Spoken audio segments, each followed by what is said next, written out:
ಸವಿಗಾನದ ಹಕ್ಕಿ ಹಾಡಿ ಮುಕ್ತ ಮುಕ್ತ.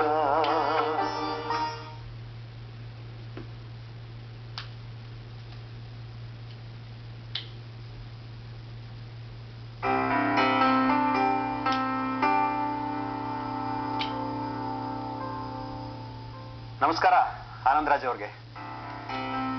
ಓ ನಮಸ್ಕಾರ ನಮಸ್ಕಾರ. ಬನ್ನಿ ಸರ್.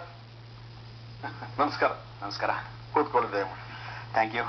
ಯಾವಾಗ ಬಂದ್ರಿ ಸರ್ ನಮ್ಮೂರಿಗೆ? ನಾನು ಇವತ್ತು ಬೆಳಗ್ಗೆ ಬಂದೆ. ನಿಮ್ಮ ಕಾನ್ಸ್ಟಿಟ್ಯೂನ್ಸಿ ಪೂರ ಓಡಾಡ್ಕೊಂಡು ಬಂದಿದ್ದೀನಿ ನಾನು. ನೀವು ಮೊನ್ನೆ ನಾಮಿನೇಷನ್ಸ್ ಫೈಲ್ ಮಾಡಿದಾಗ ನಾನು ನಿಮ್ಮ ಜೊತೆ ಬರೋಣ ಅಂತ ಇದ್ದೆ. ಆದರೆ ನಿಮ್ಮ ಜೊತೆ ಚೀಫ್ ಮಿನಿಸ್ಟರ್ ಇದ್ರು. ಅವ್ರ ಜೊತೆ ಯಾಕೆ ಐಡೆಂಟಿಫೈ ಆಗಬೇಕು ಅಂತ ಬರಲಿಲ್ಲ, ಸುಮ್ಮನೆ ಆಗ್ಬಿಟ್ಟೆ. ಸರ್ ಒಳ್ಳೇದು ಮಾಡಿದ್ರಿ. ನಮ್ಮ ಪರಸ್ಪರ ಸಂಬಂಧಗಳು ಹೇಗೆ ಇರಲಿ, ನಾನು ಆಡಳಿತ ಪಕ್ಷದ ಅಧ್ಯಕ್ಷ, ತಾವು ವಿರೋಧ ಪಕ್ಷದ ಮುಖಂಡರು, ಅಷ್ಟು ಚೆನ್ನಾಗಿ ಕಾಡ್ತಾ ಇರಲಿಲ್ವೇನೋ ಸರ್ ತಾವು ಬಂದಿದ್ದಿದ್ರೆ. ಇಷ್ಟಕ್ಕೂ ತಾವು ನನ್ನ ವಿರುದ್ಧ ಕ್ಯಾಂಡಿಡೇಟ್ ಹಾಕಿಲ್ಲ, ಅದೇ ಬಹಳ ದೊಡ್ಡ ಉಪಕಾರ ಆಯಿತು. ಹೇಗೆ ನಾನು ತಮ್ಮ ಋಣ ತೀರಿಸ್ಬೇಕೋ ಗೊತ್ತಾಗ್ತಾ ಇಲ್ಲ. ಅಂದಾಗಿ ಎಲ್ಲೆಲ್ಲಿ ಹೋಗಿದ್ರಿ ಸರ್? ನಮ್ಮ ಪಾರ್ಟಿ ಎಲ್ಲ ಇಂಪಾರ್ಟೆಂಟ್ ಲೀಡರ್ಸ್ ಮನೆಗೆ ಹೋಗಿದ್ದೆ. ಒಂಥರ ಧರ್ಮ ಸಂಕಟ ಆಗೋಗ್ಬಿಟ್ಟಿದೆ. ರೂಲಿಂಗ್ ಪಾರ್ಟಿಗೆ ವೋಟ್ ಮಾಡಿ ಅಂತ ಓಪನ್ ಆಗಿ ಹೇಳೋಕ್ಕೂ ಆಗಲ್ಲ. ಆದ್ರೆ ರೂಲಿಂಗ್ ಪಾರ್ಟಿಗೆ ನಿಂತಿರೋರು ನೀವು, ನಿಮ್ಮನ್ನು ಬಿಡೋಕ್ಕೂ ಆಗಲ್ಲ. ಏನ್ ಮಾಡ್ಬೇಕೋ ಗೊತ್ತಾಗ್ತಾ ಇಲ್ಲ. ಬಹಳ ವಿಚಿತ್ರವಾಗಿದೆ ಸರ್. ತಾವು ಬಹಿರಂಗವಾಗಿ ನನ್ನ ಪರ ಮಾಡೋ ಹಂಗಿಲ್ಲ, ನಮ್ಮ ಪಾರ್ಟಿಯವರು ನನ್ನನ್ನು ಗೆಲ್ಲೋದಕ್ಕೆ ಬಿಡೋ ಹಂಗಿಲ್ಲ. ಒಟ್ಟಾರೆ ತ್ರಿಶಂಕು ಆಗ್ಬಿಟ್ಟಿದೆ. ಯಾಕೋ ಎಲ್ಲ ಕಡೆಯಿಂದ ಹೀಗೆ ಹೊಡ್ತಾ ಬೀಳ್ತಾ ಇದೆ ಸರ್. ಹಾ, ಬಿಂಗ ಪರವಾಗಿ ಎಲ್ಲರೂ ಕೆಲಸ ಮಾಡಬೇಕು ಅಂತ ಮುಖ್ಯಮಂತ್ರಿಗಳು ರಹಸ್ಯ ಸೂಚನೆ ಕೊಟ್ಟಿದಾರಂತೆ. ಹೌದು ಸರ್, ಅನುಮಾನ. ಬಿಂಗನ್ನ ನಿಲ್ಲಿಸಿರೋದೇ ಅಭ್ಯರ್ಥಿಯಾಗಿ ಅವರು ನನ್ನನ್ನು ಫಿನಿಶ್ ಮಾಡಬೇಕು ಅಂತ ಹೇಳಿ ಮಾಡಿರ್ತಕ್ಕಂಥ ಪಿತೂರಿ. ಜನ ಅರ್ಥ ಮಾಡ್ಕೋತಾರೆ ಬಿಡಿ ಸರ್. ನಿಮ್ ಪಾರ್ಟಿ ವೋಟ್ಸ್ ಎಲ್ಲೂ ಹೋಗಲ್ಲ. ನಮ್ಮ ಪಾರ್ಟಿ ವೋಟ್ಸು ನಿಮ್ಗೆ ಬೀಳ್ಬೇಕು ಅಂತ ನಮ್ಮ ಪಾರ್ಟಿ ವರ್ಕರ್ಸ್ಗೆಲ್ಲ ಸೀಕ್ರೆಟ್ ಆಗಿ ಮೆಸೇಜ್ ಕೊಡ್ತಾ ಇದ್ದೀವಿ. Thank you very much sir. ತಮ್ಮದು ಊಟ ಆಗಿದೆಯಾ? ಹಾ, ನಂದು ಊಟ ಆಯ್ತು. ನಮ್ಮ ತಾಲೂಕ್ ಪಾರ್ಟಿ ಪ್ರೆಸಿಡೆಂಟ್ ರಂಗಪ್ಪ ನಾಯ್ಕರು ಅವ್ರ ಮೇಲೆ ಊಟ ಆಯ್ತು. ಅಲ್ಲಿ ನಂಗೊಂದು ಶಾಕಿಂಗ್ ನ್ಯೂಸ್ ಗೊತ್ತಾಯ್ತು ಸರ್. ಏನ್ ಸರ್ ಅದು? ZP ಮೆಂಬರ್ ಮಹದೇವಪ್ಪನವರು ಕ್ಯಾನ್ವಾಸ್ ಬರ್ತಿಲ್ವಂತೆ. ಅವರು ನಾರ್ತ್ ಇಂಡಿಯಾ ಟೂರ್ ಹೊರಟೋಗಿದಾರಂತೆ. ಅವ್ರನ್ನೂ ಪರ್ಚೇಸ್ ಮಾಡ್ಬಿಟ್ರಾ? ಇಲ್ಲ ಸರ್, ಪರ್ಚೇಸ್ ಮಾಡಿಲ್ಲ.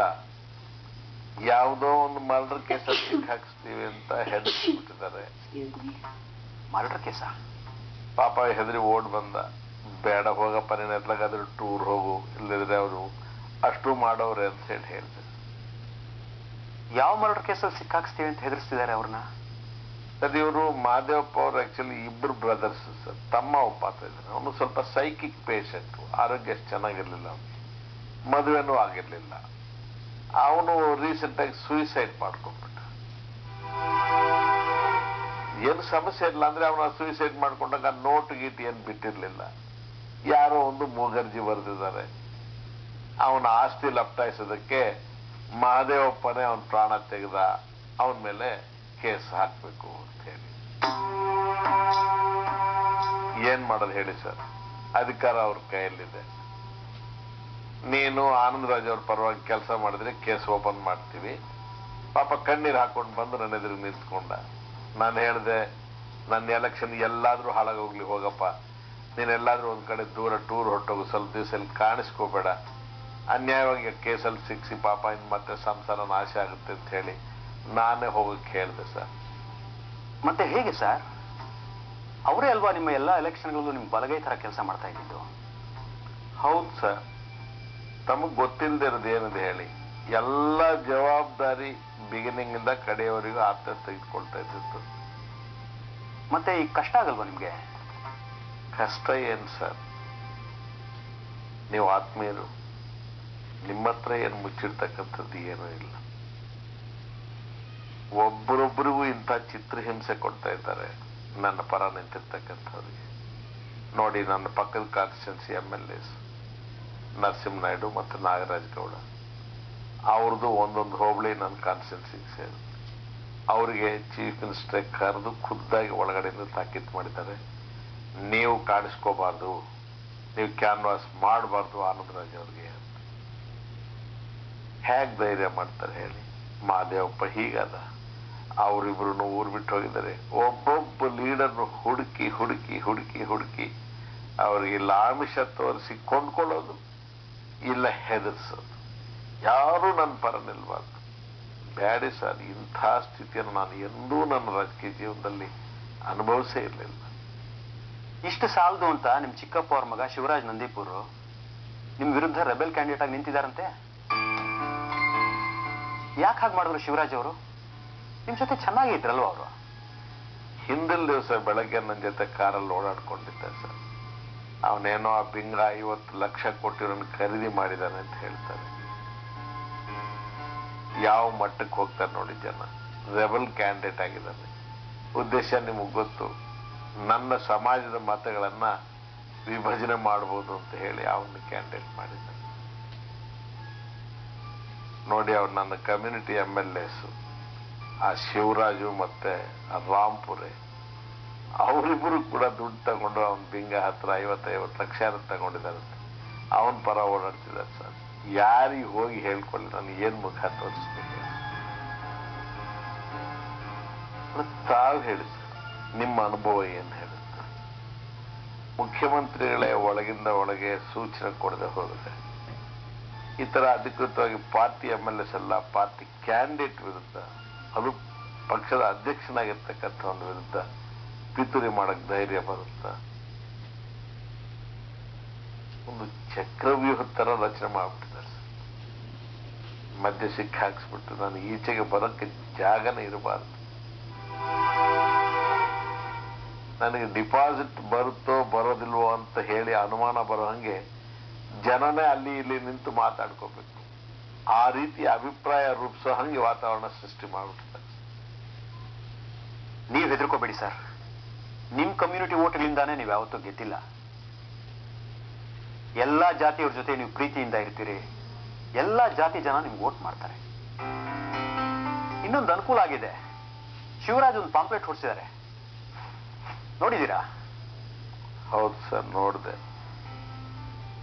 ಅದೇ ನಾನೇನೋ ನಮ್ಮ ಸಮಾಜಕ್ಕೆ ದೊಡ್ಡ ದ್ರೋಹ ಮಾಡಿಬಿಟ್ಟಿದ್ದೀನಿ, ಎಲ್ಲ ಸಹಾಯಗಳನ್ನ ಇತರೆ ಸಮಾಜದವರಿಗೆ ಮಾಡಿದ್ದೀನಿ ಅಂತ ಹೇಳಿ ಏನೋ ಕ್ಷುಲ್ಲಕವಾದಂಥ ವಿಚಾರಗಳನ್ನೆಲ್ಲ ಆಪಾದನೆ ಮಾಡಿ ಹೊರಡಿಸ ನೋಡಿದೆ ಸರ್.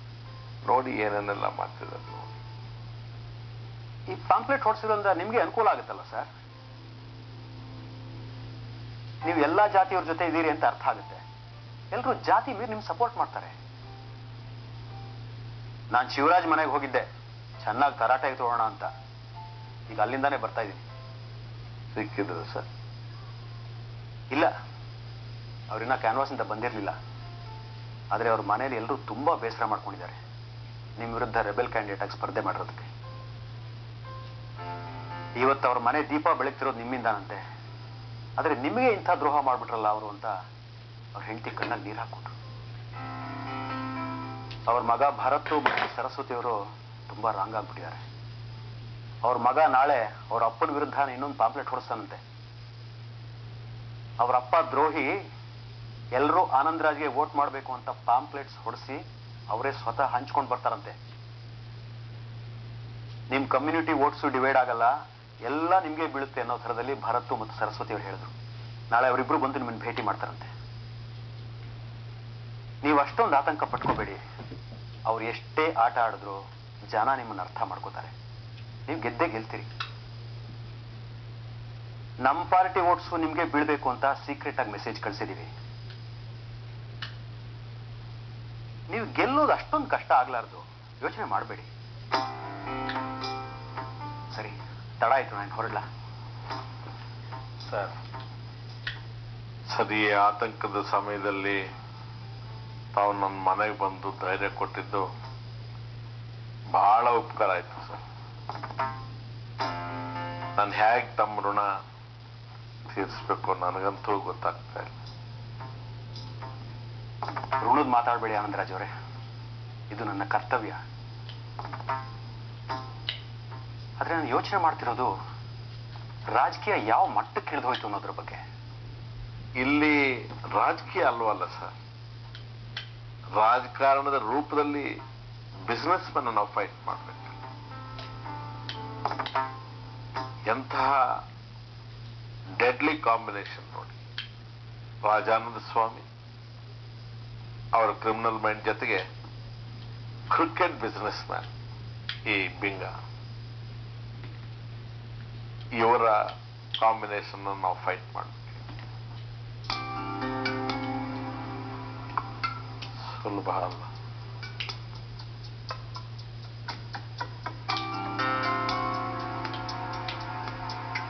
ഇരുള വിരുദ്ധ ಬೆಳಕಿನ ಯುದ್ಧ, ಕೊನೆಯಿಲ್ಲದ ಕಾದಾಟ.